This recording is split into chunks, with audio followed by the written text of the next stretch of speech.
tous. Je suis Benjamin Dumaret, responsable système d'information du groupe Nextpool. Alors, je vais essayer de parler. Faut que je parle un peu plus fort, ouais. Peut-être. Ok. vous me dites. Donc, je suis responsable du système d'information du groupe Nextpool. Le groupe Nextpool, c'est un groupe de fabricants et confection d'équipements de piscine sur mesure. On a également une partie protection solaire. Donc c'est des usines qui ont des métiers différents, mais sur le même thème, la piscine. On a certaines usines qui créent des volets de sécurité ou des couvertures à barres. D'autres usines qui font des revêtements de piscine, comme des liners ou des PVC armés. On en a une qui fait du traitement de l'eau, comme des électrolyseurs, régulateurs de pH, régulateurs de chlore, etc. Et on a une branche de protection solaire, où on s'éloigne un tout petit peu de la piscine, mais c'est le voile d'ombrage, pergola. C'est au bord de la piscine. Voilà. Donc Nextpool, c'est 8 usines, 6 en France, une en Espagne, une au Portugal, plus une entité commerciale en Allemagne. C'est 10 marques référentes, 500 collaborateurs environ, et c'est 5000 clients professionnels et revendeurs de nos marques dans un peu plus de 66 pays actuellement.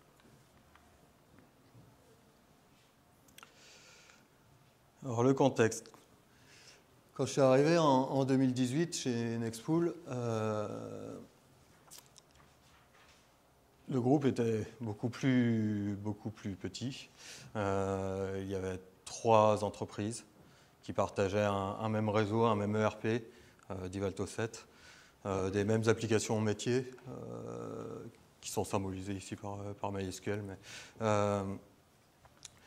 Et j'ai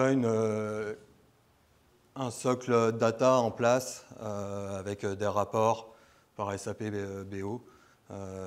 Bien utilisé par une majorité des personnes de l'entreprise. Donc, cette plateforme, elle fonctionnait correctement, mais en gros, en 6 ans, on a intégré 6 entreprises et c'est là que ça commence à se compliquer un petit peu. De nouveaux ERP, de nouvelles applications métiers. Certaines entreprises sont arrivées avec des morceaux de solutions pour du reporting, principalement des fichiers à travers des fichiers Excel.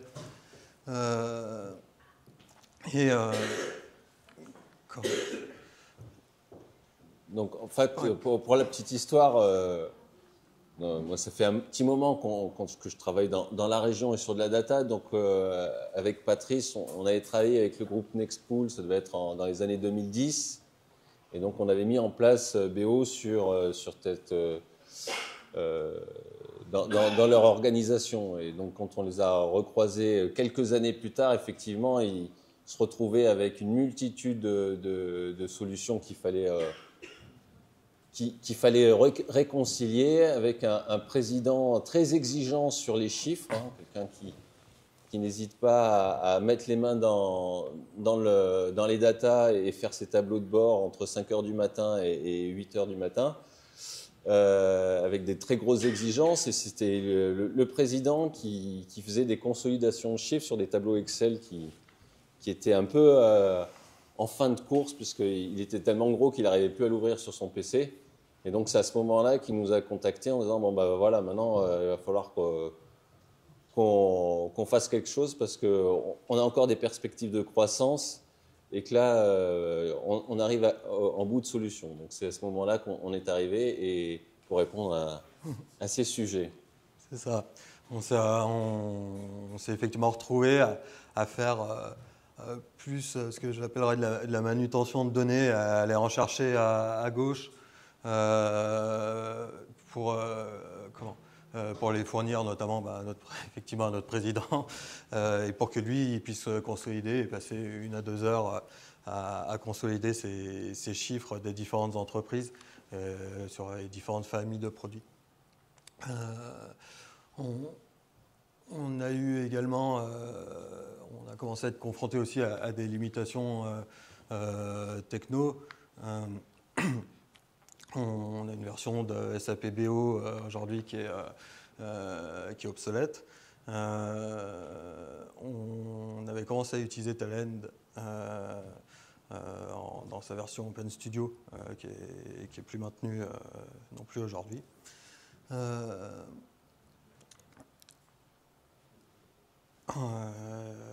quoi est-ce que je n'ai pas parlé? Oui, on commence à être confronté aussi à des disparités dans la définition des indicateurs. Quand on intègre une nouvelle entreprise, parfois elle arrive avec du reporting ou quelque chose qui y ressemble, mais qui ne calcule pas les indicateurs de la même façon, qui ne les produisent pas de la même façon. Et donc, ce qui rend, par définition, de toute façon, la consolidation à la fin fausse. Donc c'est effectivement suite à ces problématiques qu'on a fait appel à Decideum pour qu'ils nous aident à créer une nouvelle plateforme de données qui nous permette de centraliser et de consolider toutes les données du groupe, réduire la complexité de notre système d'information, puisqu'on commençait à multiplier les solutions et les flux pour pouvoir produire nos indicateurs, tout en conservant, si possible, une flexibilité, puisqu'effectivement, on a un groupe qui croît vite, notamment par de nouvelles acquisitions. Et donc, pour pouvoir avoir la possibilité d'intégrer assez facilement les données de chaque nouvelle entreprise entre.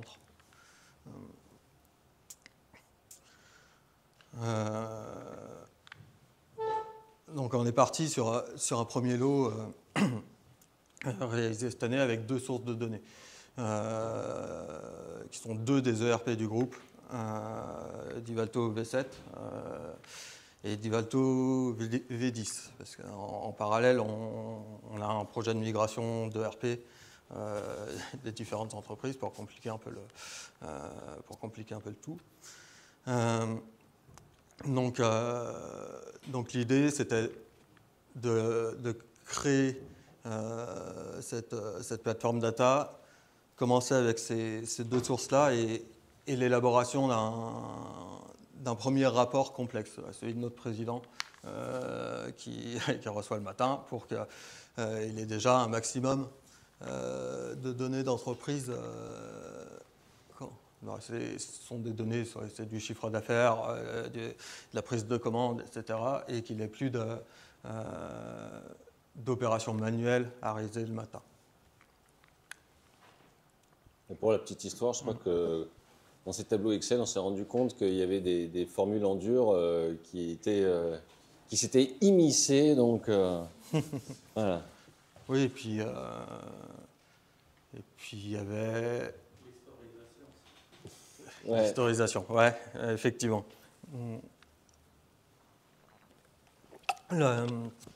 En fait, pour expliquer un peu, vu que Rachid me lance sur le sujet, le rapport de M. Ozano, il le reçoit tous les matins avec les données de la veille, prise de commande, par famille de produits, chiffre d'affaires par famille de produits, etc., de la journée précédente et du mois, etc., du mois en cours. Et il les compare avec les données de l'année précédente, même jour, etc. Donc ce qu'il fait, c'est qu'il reprend son rapport de l'année précédente dit ok, on volait, on était là, et il le met en face, cette année, tel jour, on a fait mieux, on a fait moins bien, etc. Donc ça faisait aussi partie de nos objectifs, c'est également de lui retirer cette action manuelle, cette comparaison, d'aller chercher son fichier, etc. Donc oui, ça faisait également partie des objectifs.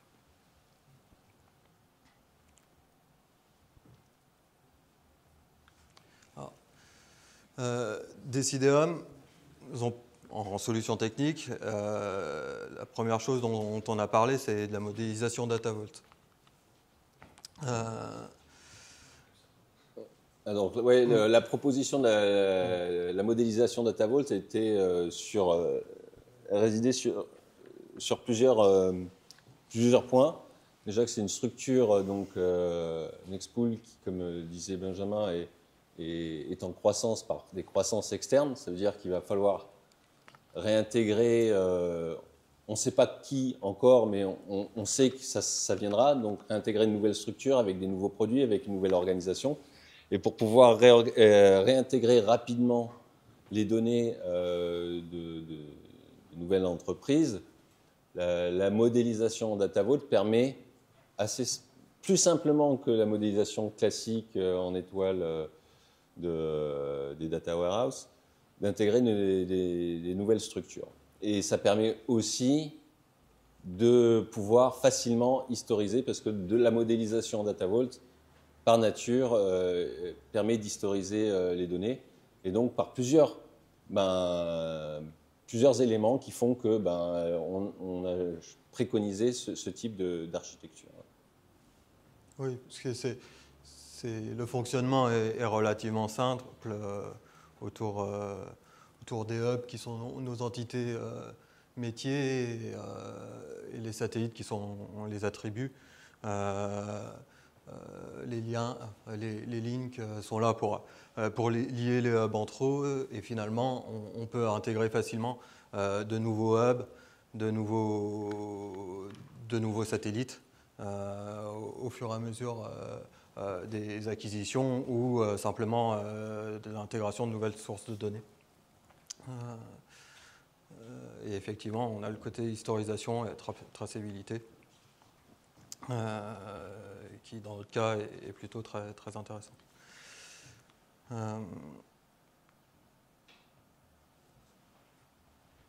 Donc l'architecture cible proposée par Decideum, c'est la suivante. Alors c'est la captation, l'extraction de nos sources de données avec du Talend, qui va alimenter un staging côté Snowflake, puis la transformation avec DBT, afin d'arriver je l'ai appelé DataWare, mais effectivement sur un entrepôt avec nos données consolidées et déjà transformées et exploitables du coup. Et ensuite on crée, ce qu'on fait, c'est qu'on y crée des vues, etc. pour pouvoir exploiter la donnée avec un outil de DataVis par exemple. Dans notre cas, Power BI, mais ça pourrait être n'importe lequel. Ou pour pouvoir aller recharger d'autres applicatifs. Typiquement chez nous, notre CRM, Salesforce, plutôt que de conserver comme on faisait avant les différents flux, on va pouvoir maintenant charger directement depuis Snowflake. Donc c'est un fonctionnement du coup pas ETL mais ELT, c'est-à-dire qu'on va charger directement, on va extraire la donnée et charger directement la plateforme cible et faire les transformations directement sur cette plateforme. Comme ça, on bénéficie du coup de la puissance de la plateforme. Et les traitements seront du coup plus rapides. on ne bloque pas tout le réseau de notre entreprise en transformant notre donnée. Donc pour l'extraction, je disais, on utilise Talend. Alors Talend, on l'utilisait déjà à travers le studio, principalement pour des flux interapplicatifs. Donc chez nous, ça faisait sens. Bon, l'avantage de Talend, c'est que c'est relativement simple à utiliser, quasiment pas de code, c'est graphique. Il y a plein de connecteurs. Du coup, on peut se connecter directement à n'importe quelle base de données ou parfois directement aux applications à travers les API proposées, comme Salesforce. Et dans la version du coup payante maintenant pour nous, on a la console de management qui est plutôt très bien faite et qui permet d'orchestrer nos jobs et de les suivre, les monitorer avec la collecte des logs, etc. On est sur une installation de Talend hybride. En gros, il y a 3 possibilités.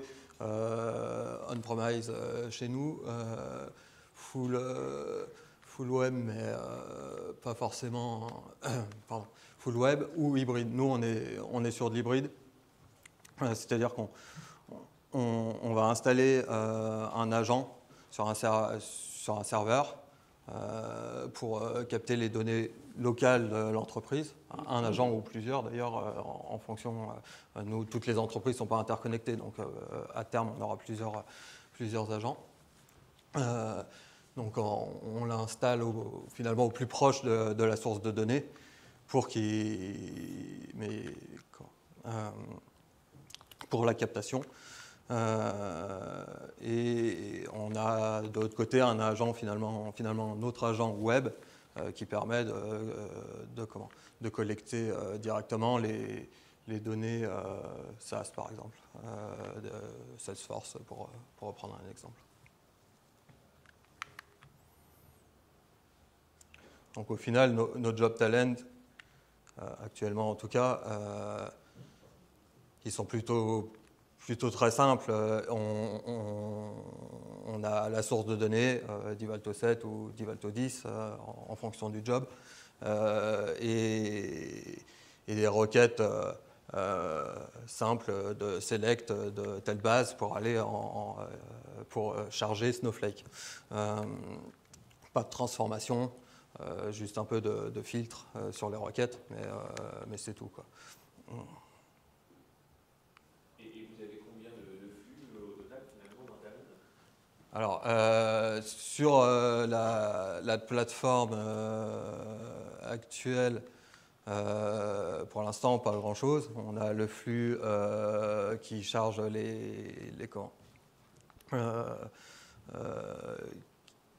qui charge les données de Divalto 7, celui de Divalto 10. Il y en aura plus demain. On en a un pour quelques fichiers, parce qu'on a certaines données, des tables de correspondance, ce genre de choses, qu'on n'a pas la donnée dans l'ERP en elle-même, donc il nous reste quelques fichiers Excel qu'on complète à la main. Et on a aussi un job, parce que ce n'est pas vraiment un flux d'alimentation, mais c'est pour l'exécution de DBT, dont on parlera après, mais qui sert à exécuter simplement les scripts DBT. Par contre, demain, on en aura plus avec les autres sources de données, les autres ERP, les applications métiers, ou encore notre CRM. En fait, on a fait un job par source de données. On pourra en faire un par requête, mais ça n'aurait pas trop de sens. En fait, on en fait un qui itère sur chaque requête la base. Donc on alimente Snowflake. Donc, Snowflake, dans les avantages, en tout cas pour nous, c'est que c'est full cloud, on n'a pas de management particulier à faire, on n'a pas besoin de gérer notre stockage directement, ni de s'inquiéter des performances de l'applicatif. C'est extrêmement rapide. C'est du SQL pour le requêter. Et c'est un système de tarification à l'usage. Ce qui est, en tout cas pour l'instant, est plutôt intéressant pour nous. Voilà, si tu as un truc à rajouter sur Snowflake. Là, l'avantage aussi, c'est que Snowflake intègre des outils autres qui ne sont pas encore utilisés, qui laissent des perspectives au groupe, qui sont, comme je disais tout à l'heure, Streamlit, qui permet de faire des applicatifs, qui permet d'alimenter et utiliser les données qui sont dans la base de données. Il y a aussi toute la partie IA. Donc, à partir du moment où vous avez stocké votre donnée de manière organisée, propre et bien cartographiée, derrière, si vous avez des cas d'usage autour d'IA ou d'époque à développer, c'est extrêmement facile à faire, c'est extrêmement rapide à mettre en œuvre. Et puis, vous faites des quick wins. Hein. Si ça marche, vous déployez. Si ça ne marche pas, vous passez à un autre cas d'usage. Et ça, c'est quand même un gros avantage de la plateforme. Ouais. Dans les premiers retours que je peux faire aussi sur Snowflake, c'est tout simplement quand on recherche quelque chose rapidement sur notre plateforme, justement c'est rapide, là où on pouvait avant sur notre serveur SQL on-premise avoir des requêtes avec des temps d'exécution infinis et des utilisateurs qui râlent parce qu'on est en train de saturer le réseau. Snowflake,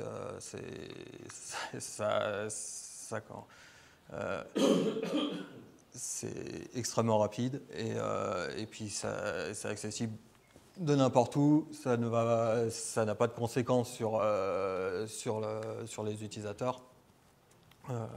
Pour l'instant, c'est top. J'ai plein de questions. Oui, bien sûr. Vous utilisez quoi comme mode de Snowflake? Il y a plusieurs modes de warehouse là. Vous en êtes où? Vous utilisez le truc le plus simple pour l'instant? Ça suffit?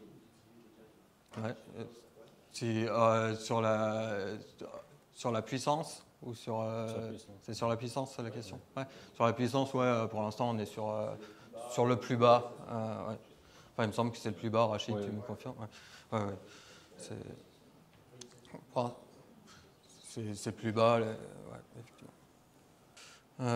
Donc pour la transformation, du coup, comme je disais tout à l'heure, on utilise DBT.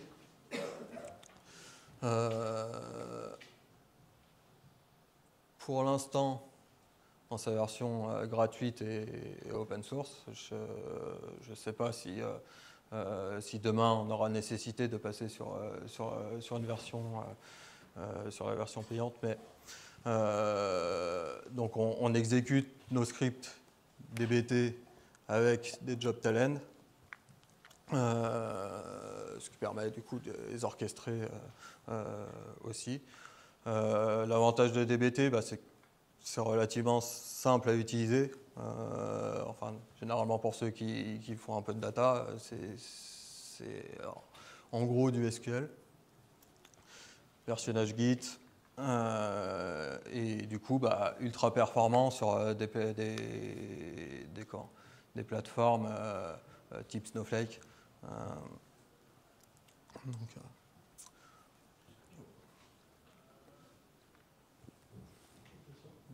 Qu'est-ce qui vous a poussé à aller vers DBT versus du Alors pour le coup, c'est simplement parce que Decidium nous l'a conseillé. Non, mais j'ai pas vraiment de comparatif entre les deux pour le coup, fait de mon côté. Moi, ce que je dirais, c'est que le gros avantage de DBT par rapport à du script SQL classique, c'est en fait, on opposait les procédures stockées à l'ETL. Hein. L'ETL, c'est facile parce que c'est des boîtes à manipuler, parce que ça permet d'organiser et de structurer ses développements. Du coup, ça facilite la maintenance, etc. Face à du SQL qui est un petit peu chacun fait son SQL comme il l'entend. Donc derrière, pour relire, c'est pas forcément simple. Derrière, en termes d'organisation des projets, c'est super compliqué. Là, l'avantage de DBT, c'est que c'est du SQL quelque part en termes de script, mais avec toute la possibilité. C'est un framework qui est au-dessus du SQL, qui permet derrière d'industrialiser non, c'était avant. Non, c'est là. Il y a des modèles. On va pouvoir créer des modèles et les réutiliser. Ça, on va pouvoir organiser ces développements et donc maintenir facilement toutes les requêtes. Donc en fait, on va avoir l'avantage de ce qu'on a pu avoir dans l'ETL, c'est-à-dire la structuration des projets, l'organisation, etc. Et l'avantage du SQL où derrière, on sait ce qu'on développe, hein, puisque c'est du SQL, ce n'est pas des boîtes qu'on manipule. Donc c'est un peu le meilleur des deux mondes, enfin, selon nous, et avec une version gratuite qui est quand même un gros plus. L'avantage aussi que j'y vois, c'est que si demain vous changez de base de données, parce que pour une raison X ou Y, il y a un outil qui vient, une nouvelle base de données qui vient révolutionner, comme a pu le faire Snowflake, quelque part, c'est du SQL qui est derrière. Donc il y a des paramétrages à changer, parce qu'en termes de cible, c'est plus la même cible, mais ça ne remet pas en question tous vos développements, contrairement à ce qu'on pourrait faire avec un ETL où derrière, il faut changer toutes les boîtes, et il faut refaire tous les développements. Donc sur des projets qui ont un intérêt technologique, mais pas d'intérêt métier, c'est super compliqué à faire valider des nouveaux budgets de migration, alors qu'avec DBT peut facilement se migrer sur d'autres types de bases de données.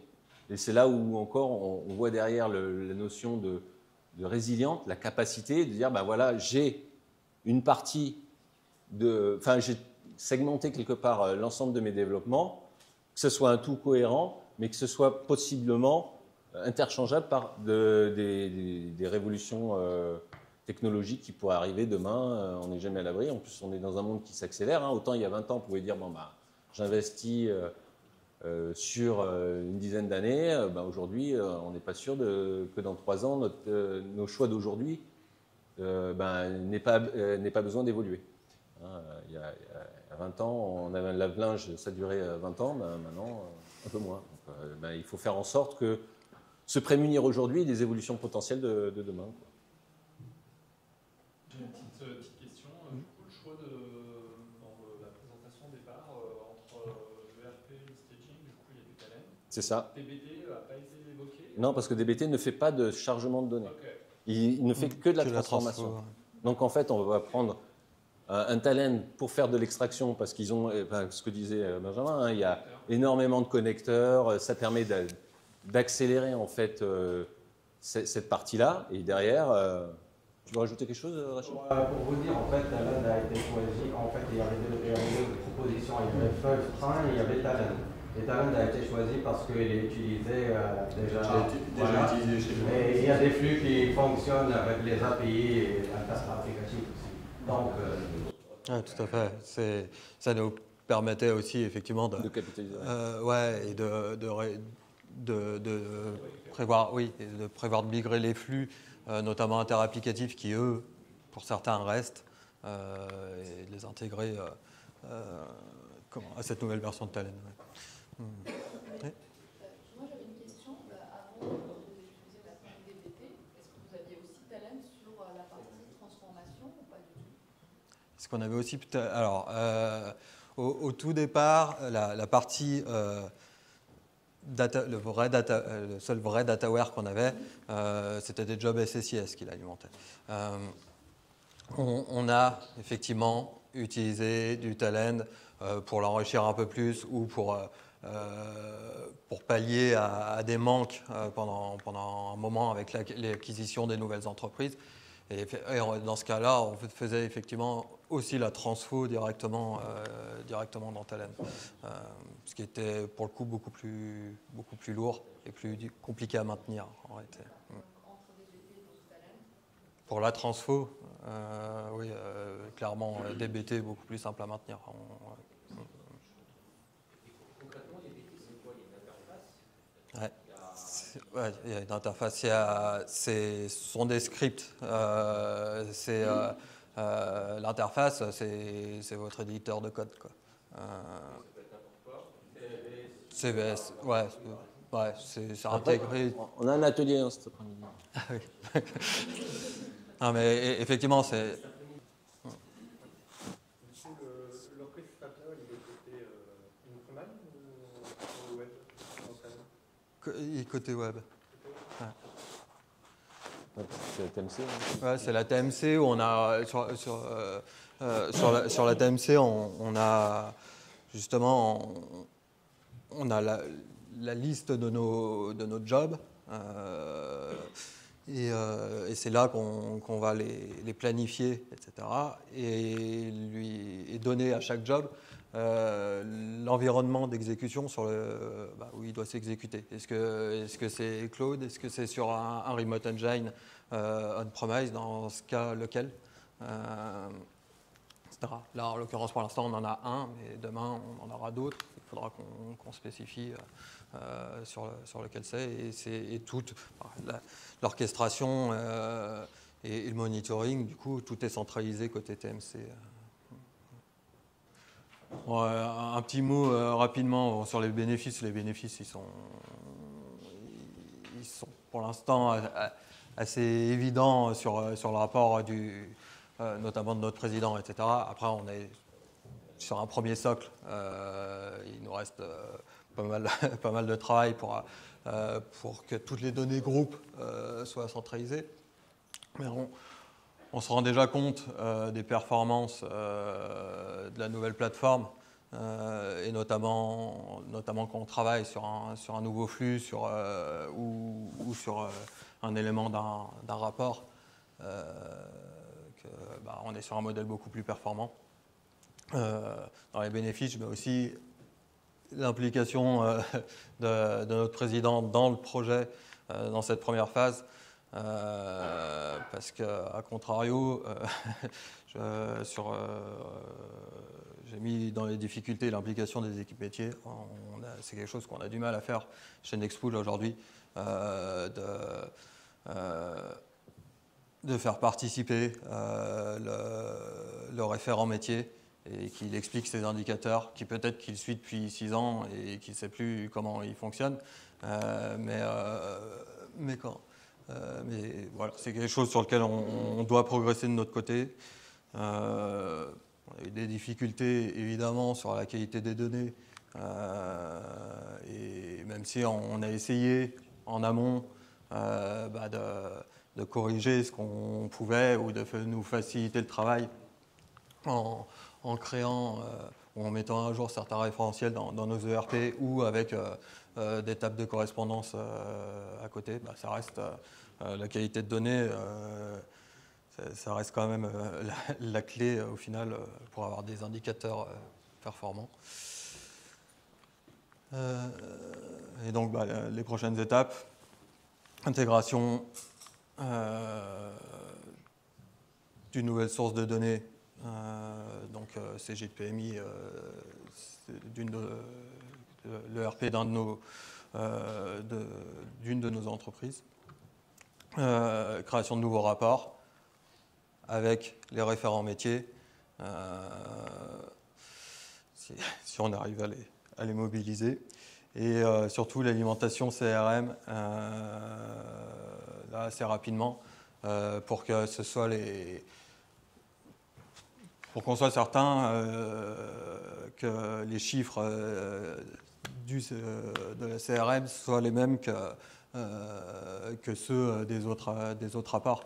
Aujourd'hui, on a encore d'autres flux qui tournent, qui vont chercher direct dans des bases ou dans l'ancien dataware ou dans des fichiers, etc.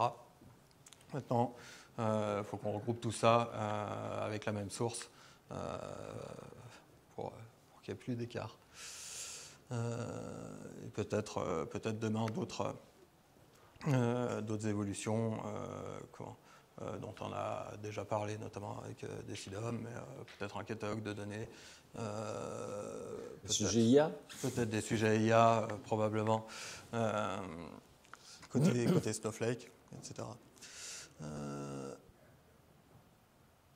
Je vais juste terminer avec un petit mot sur l'apport Decidum.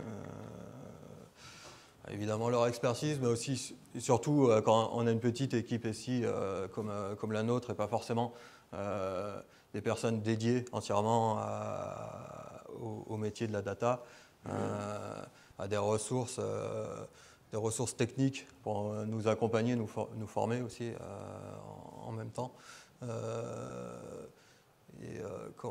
Et se tirer les cheveux avec nous en essayant de reproduire un indicateur. C'est pour Rachid, ça. Ça a été évidemment un gros plus et je pense que ça aurait été très compliqué sans eux. Donc merci. Est-ce que vous avez des questions rapides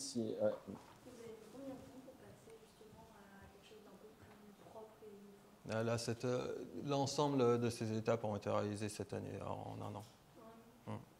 Un an. En réalité, je dirais que la construction de la plateforme en elle-même, vraiment du socle technique jusqu'à Snowflake, ça s'est fait en moins d'un an sur cette partie-là.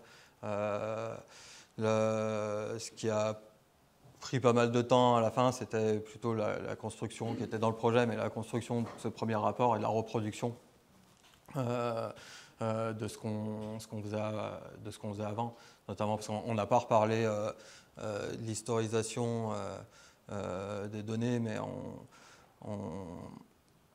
je disais que notre président prenait le rapport de l'année précédente pour le comparer, etc. Ça, c'est des chiffres qu'avec Rachid, on a recalculé plutôt que... donc on a un peu réécrit l'histoire, mais c'est pour avoir quelque chose qui s'approche le plus possible de ce qu'il avait dans son rapport, parce que la donnée a potentiellement un petit peu changé entre-temps. Et ça, c'est des choses qui nous ont pris pas mal de temps et qu'on n'avait peut-être pas assez anticipé, donc on demandait à ce qu'on refasse quelques modifications sur notre jeu de données avant. Mais sur le socle technique en lui-même, ça a pris moins d'un an. Et je pense que l'intégration de nouvelles sources, du coup, seront maintenant qu'on connaît les types de problématiques et qu'on est familier aux outils, je pense qu'on pourra aller un peu plus vite pour chaque nouvelle source de données. Même, c'était bien moins d'un an, parce que l'année dernière, au Decidum Tour qui était eu en mars, vous n'aviez pas commencé. Ouais, on était au on était sur toute la phase de cadrage, effectivement. Techniquement, on n'avait pas commencé à vraiment bosser. Ouais, mais toi, tu as travaillé. D'accord. Oui. Moi, j'ai une question qui est un peu en lien avec le vidéo. Je ne suis pas sûr de tous les termes, mais au niveau de la data, vous avez plusieurs sociétés. Par exemple, toutes vos sociétés, elles peuvent avoir des clients qui sont communs, j'imagine. Donc la question est, comment vous gérez les multibases avec des différentes codifications de clients? Ouais. Alors. Ça rejoint tout à fait la question, parce que j'ai la même question aussi. Et donc la question, c'est est-ce que vous faites par des tables de correspondance, comme je me refuse catégoriquement? Non, alors pour les clients aujourd'hui, non. Alors en fait, sur ce premier lot, nos clients qui sont dans les entreprises sur Divalto 7 et Divalto 10, effectivement, il y a des clients communs, mais ils sont identifiés, etc. Ils sont identifiés différemment. On sait lesquels c'est, on le voit. C'est le même code client avec une lettre de dossier qui change. Donc là, de ce côté-là, pour l'instant, on n'avait pas trop de problématiques.